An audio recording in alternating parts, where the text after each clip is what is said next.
Assalamualaikum warahmatullahi wabarakatuh. Selamat pagi, salam sejahtera, Om Swastiastu, Namo Buddhaya, salam kebajikan.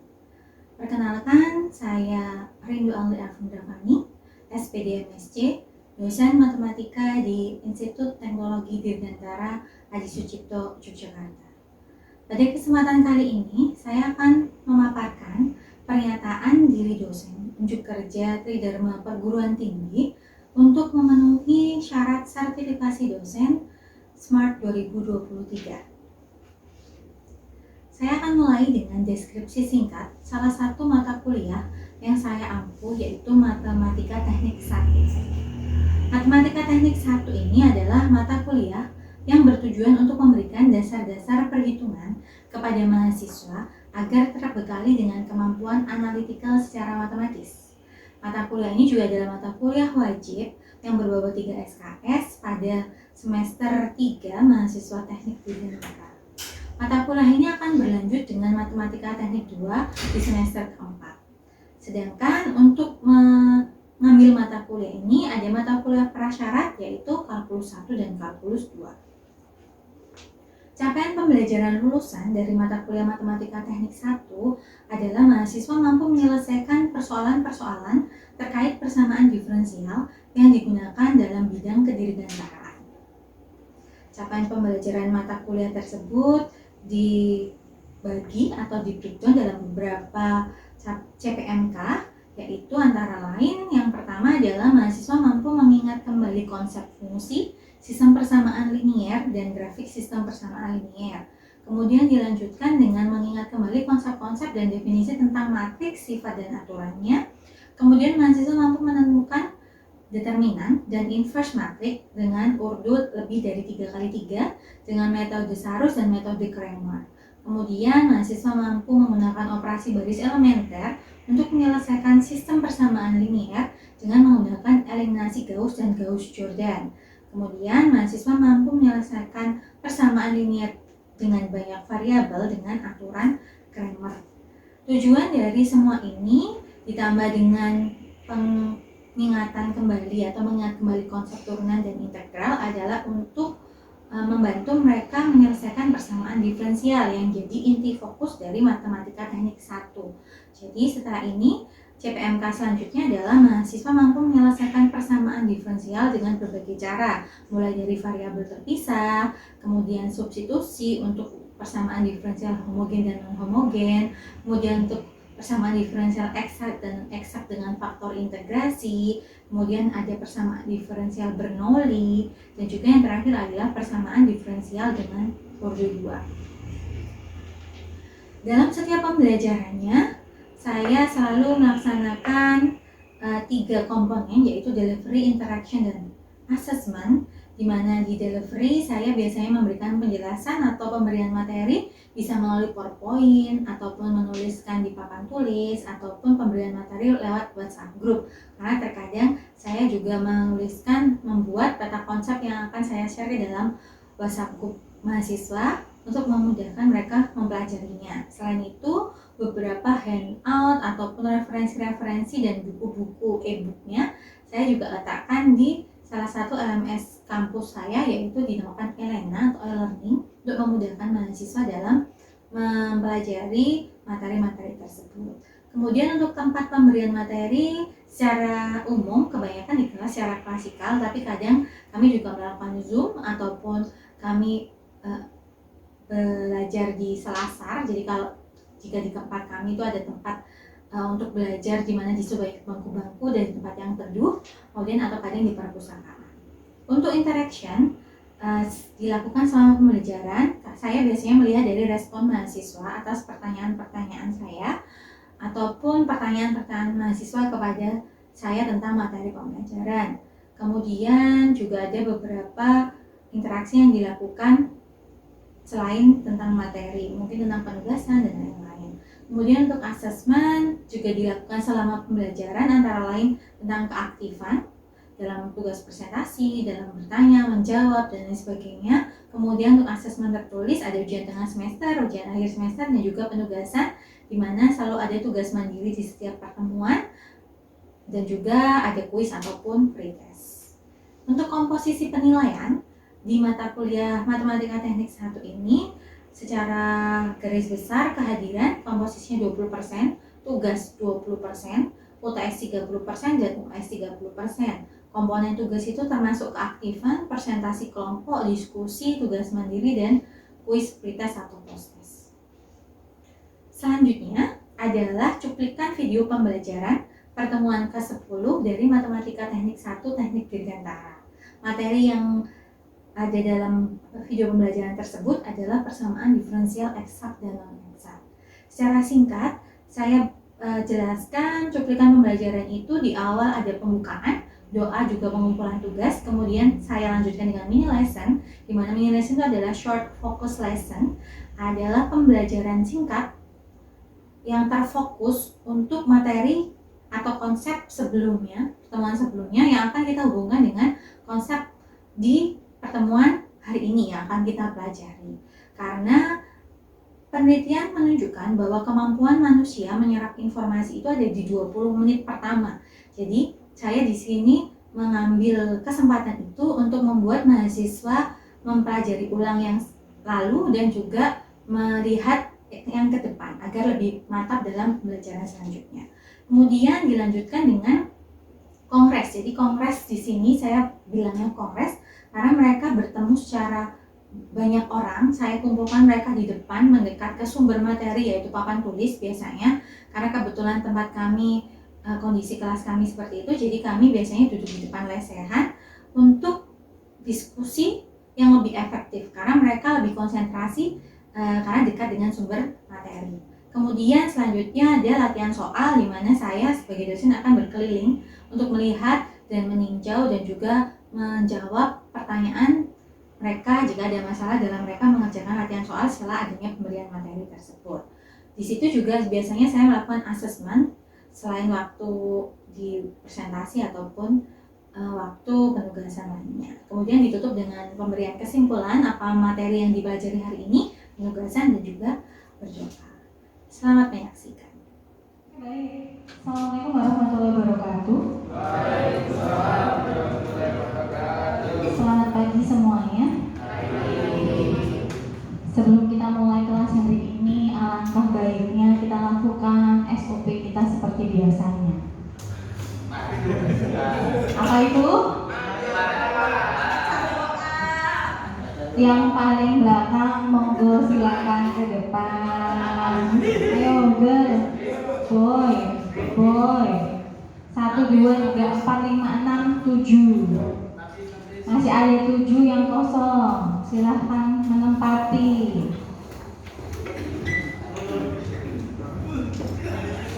Ternyata siap semua. Baik, sebelum kita memulai pelajaran kita hari ini, kita awali dengan berdoa dulu. Silahkan berdoa menurut agama dan kepercayaan masing-masing. Dipersilahkan.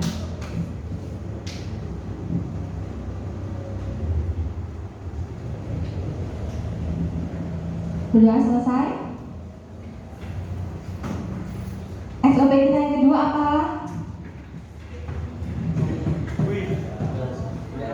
Silakan dikumpulkan tugasnya di sini. Tugasnya kemarin bentuknya kelompok ya. Silakan dikumpulkan sini.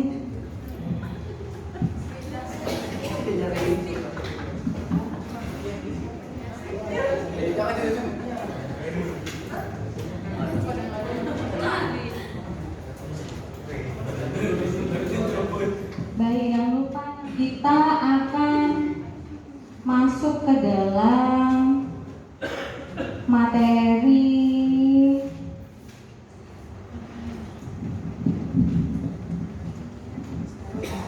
siap kan? Sudah siap hatinya? Oke, baik.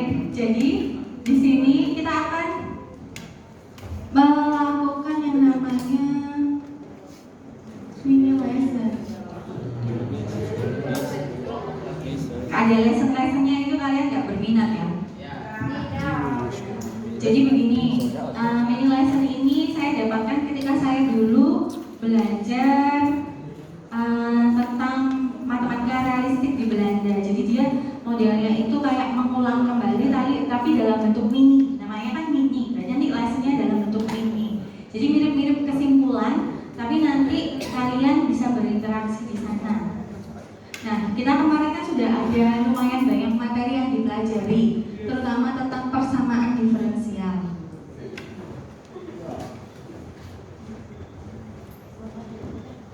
Nah, persamaan diferensial ini sebenarnya kuncinya adalah membuat variabelnya terpisah. Jadi tujuannya nanti adalah kalau sudah variabelnya terpisah, berarti kalian bisa ngapain? Bisa diintegralkan untuk mencari solusinya. Nah, ini adalah perjalanannya si persamaan diferensial. Tapi terkadang persamaan diferensial bentuknya aneh-aneh. Yang pertama, kalau dia sudah bentuknya variabelnya terpisah, gampang, yang paling sederhana, berarti langsung melakukan kegiatan ini, seret sampai nanti ketemu solusinya. Tapi yang kedua, ketika kamu bentuknya ternyata dia nggak bisa nih langsung dipisah variabelnya, berarti kan kamu harus cari cara lain. Nah, cara lain itu bentuknya macam-macam. Ada yang dia homogen, ya kan? Kalau homogen, sebelum jadi variabel terpisah kan kamu harus apa kan? Substitusi ya, y sama dengan ux, terus nanti dy sama dengan u dx ditambah x du. Tujuannya nanti sama, dia akan tujuannya ke variabel terpisah. Nanti dari sini langkahnya sama, integralkan ketemu solusi. Nah, di sini substitusinya kemarin ada dua ya, bisa y-nya, bisa x-nya yang sama dengan vy. Nanti dx-nya sama dengan u dy plus y du. Kok apa ini v? Nah, nanti suatu saat kalau ada namanya homogen, bisa jadi dia ada yang non homogen. Oke, kalau non homogen, perlakuannya stepnya kita mundur lagi ke belakang. Yaitu dengan cara apa? Mau membuat dia caranya adalah homogen. Nah, tak taruh di sini ya biar tahu bahwa dia itu mundur ke belakang. Suatu saat kalau dia ketemu yang non homogen, berarti kamu harus cari tahu dia ada satu kasus di mana D-nya sama dengan 0 dan R-nya sama dengan 0. Kasus kedua, AKI min BB-nya sama dengan 0. Kasus ketiga, AKI min BB-nya tidak sama dengan 0. Ada beberapa kasus. Nah, dari sini semua 3 kasus ini kamu lakukan substitusi. Tujuannya biar dia homogen. Kalau dia sudah homogen, perlakuannya sama. Perlukah substitusi ini lagi? Kalau enggak, ya udah, maka variabelnya udah terpisah. Kalau terpisah berarti diintegralkan, ketemu solusinya. Jadi mainnya balik lagi. Jadi tujuannya, poin terpenting dari persamaan diferensial itu asalkan variabelnya udah bisa dipisahkan, bisa diintegralkan, dapat solusi. Jadi di sini tujuannya adalah membuat dia bisa dipisahkan. Apa bedanya eksak dan non eksak? Waktunya kurang lebih 5-10 menit ya. Kamu boleh diskus sama teman kanan kirinya, dicek dulu.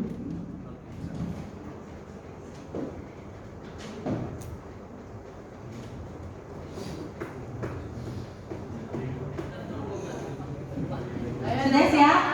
Oke, kenapa saya shoot di bawah? Biar kita fokus.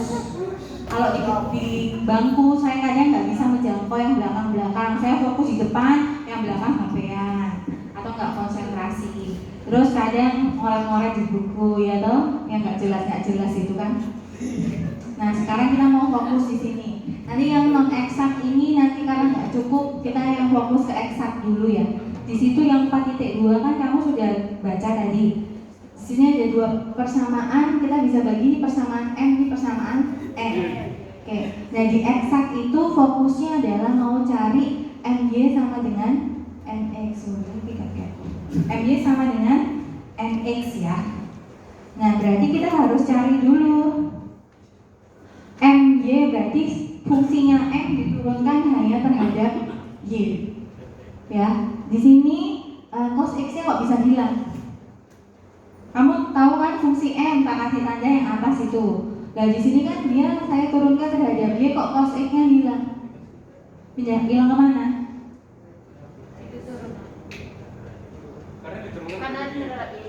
Diturunkan terhadap Y. Di sini kok variabelnya X, berarti dia kayak dianggap konstanta kan yang dulu. Jadi kayak 2 kalau diturunkan kan berarti 0. Karena dia nggak ada Y berarti turunkan 0. Berarti kita sekarang fokus ke yang di sini penurunannya.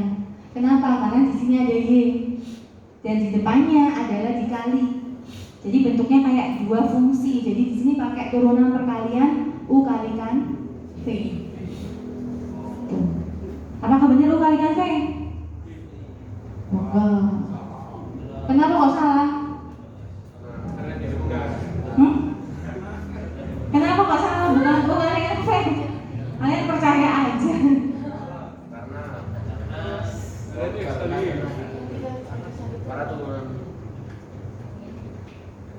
Karena apa? Satunya 2X kali cos kuadrat J. Kira-kira kenapa kok dia nggak bisa dijadikan 2 fungsi U kalikan V? Karena di sini kan variabelnya X, di sini variabelnya Y. Padahal kita mau menurunkan terhadap Y.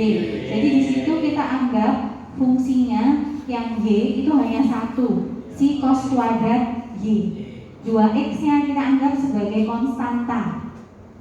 Ya, kayak konstanta kan, karena yang ada hubungannya sama X itu berarti dianggap konstanta, jadi dia tidak ngefek, tinggal ikut di bawahnya. Makanya di sini konstantanya dia turun lagi 2X.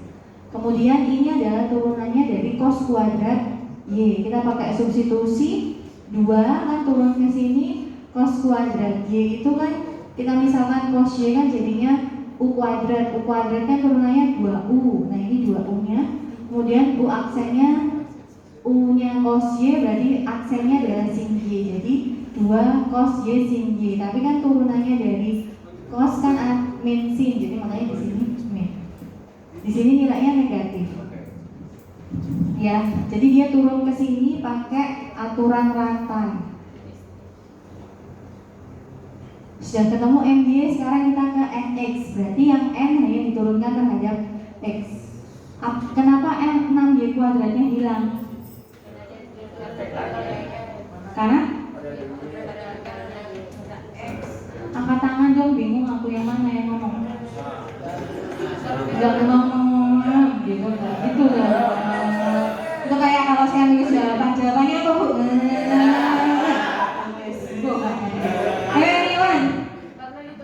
Anyone angkat tangan? Oke, yang kencang.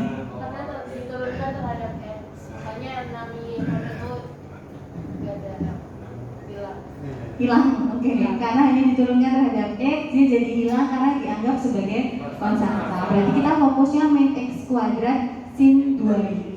Oke, di sini diturunkannya terhadap X, makanya dia X kuadrat diturunkan jadi 2X. Tapi di sini sin 2Y-nya nggak berubah karena kita nggak butuh menurunkan terhadap Y.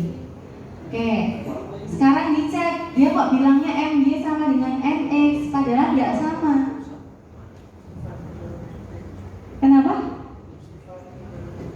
Sifat trigonometri yang mana? Sin 2Y kenapa? Oke, sin 2Y sama dengan 2 sin Y cos Y, makanya dia sama. Nah kalau udah MY sama dengan NX maka dia sebut eksak. Oke ya, jadi fokusnya sini MY sama dengan NX. Kalau udah eksak, penyelesaiannya itu adalah yang sebenarnya dicari itu adalah yang ini loh. Nanti pakai fokus yang ini. fxy-nya adalah ini M. Salah, ini M. Fx, Y plus Fx. Nanti kalau di sininya GY, kalau di sini kan saya nanti ketemunya GY, ya, berarti dia nanti pakainya adalah yang M. Jadi kebalikannya. Nah, di sini kan diintegralkan, integral N ditambah Fx. Fx-nya kita nggak ketahui berapa. Nah, ini kita integralkan ketemu ini. Sudah ya, ketemu ini. Terus di sini fx. Jawabannya adalah ini yang kita cari. Tapi belum ketemu karena masih ada si fx yang nggak tahu berapa. Nah, cara cari fx-nya dengan cara ini. Yang bawahnya. Fx-nya sama dengan m. Ini kan tadi fxy diturunkan terhadap x. Jadi dia kesini tuh kosongnya diturunkan dulu terhadap x. 2y pangkat 3 diturunkan terhadap x nya jadi 0. Min x kuadrat cos kuadrat y nya diturunkan terhadap x nya, kan yang berpengaruh cuma ini. Cos kuadrat y nya tidak berubah. Ditambah f aksen x. Beda loh ya. Di sini fx, di sini f aksen x karena udah bentuk penurunan. Dan kita sama dengan m. M berarti kamu tulis aja m yang asli cos x plus bla bla bla. Oke, nah terus dari sini kok ini sama ini hilang?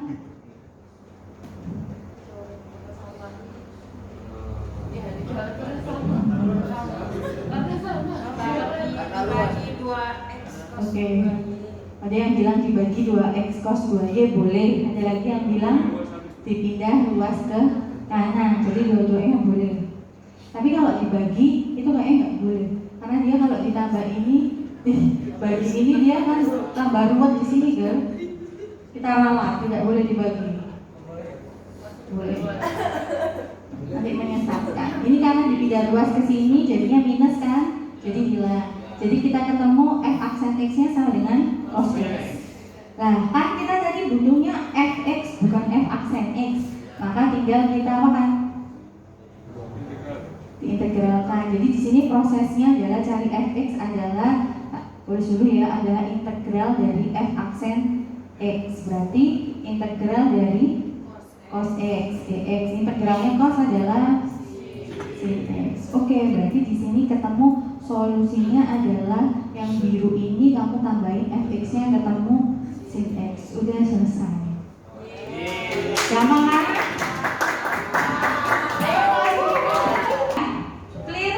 Siap menghadapi kenyataan sesi kedua hari ini?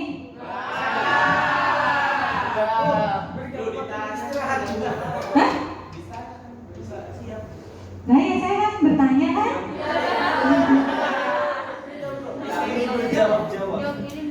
Oke, baik. Saya kasih waktu istirahat 5 menit untuk kembali ke bangku kalian masing-masing. 20 menit. Sudah ya, sudah berkumpul semua. Sudah istirahat selama 5 menit dan molor-molornya. Sekarang kita lanjut ke selanjutnya. Setelah kita dijelaskan, paham dan memahami, selanjutnya adalah coba.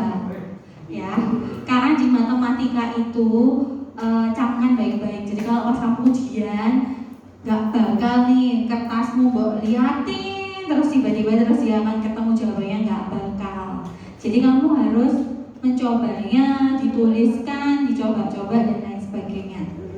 Ya, maka silahkan kalian cek di latihan 1.4. Yuk kita cek manakah yang eksak sama non eksak dulu. Pilih 1 soal dan 2 soal, 1 sampai 2 soal deh. Kita cek 1 eksak, 1 non eksak. Kira-kira yang eksak yang mana? 7 eksak. Oke, silahkan dikerjakan. Oh iya. Dari 1, 2, 7, 5. Mau pilih yang mana? Sama nomor 30. Oke. Nggak ada pilihan lain. Oke, silakan dikerjakan di bukunya masing-masing. Nanti saya akan muter. Aduh, Yang sudah nemu nomor 1. Ini efeknya benar. Nomor 1. Iya. Ini 1/3. Oke. Integral yang di sini ya turun dalam kan y pangkat 3. Pangkat 2 salah. Pindah luas. Habis ini integral. Oh, ininya nih. Kamu kan pakai N. Kalau N itu di sini pakainya GY. Kalau pakai yang ini, Kalau pakai yang pakai M, F. di sininya FX. oh alah. Kamu cek di buku dong, di buku Di dong. sini aku pakai ini dong, integral beli ini.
Oke baik, silakan duduk semuanya.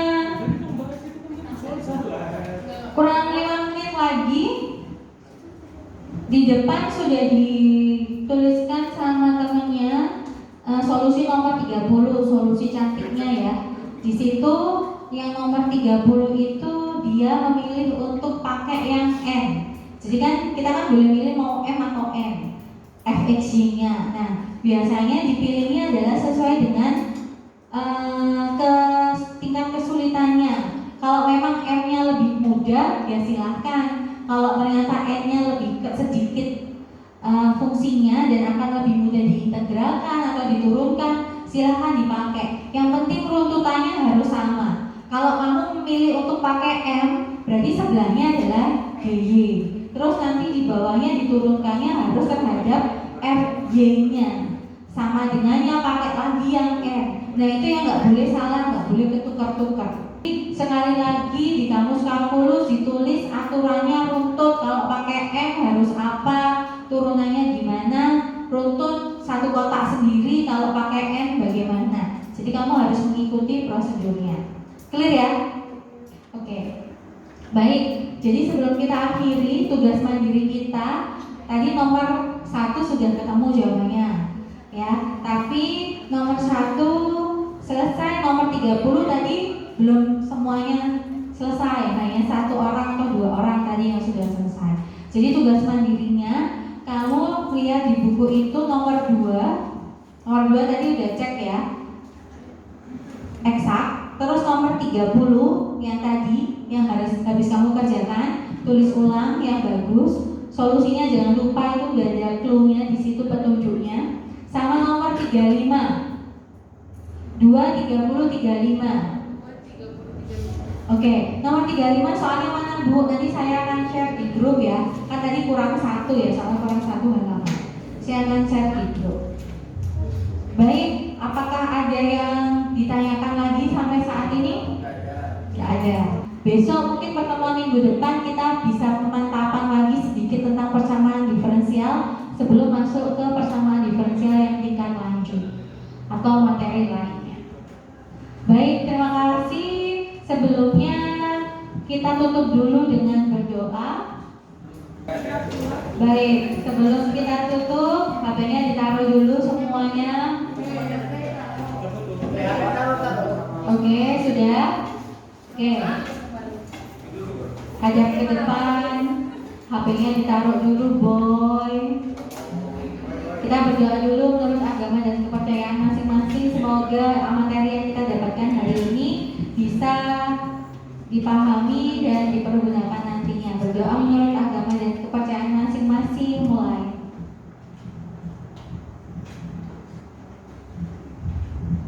Berdoa selesai. Terima kasih.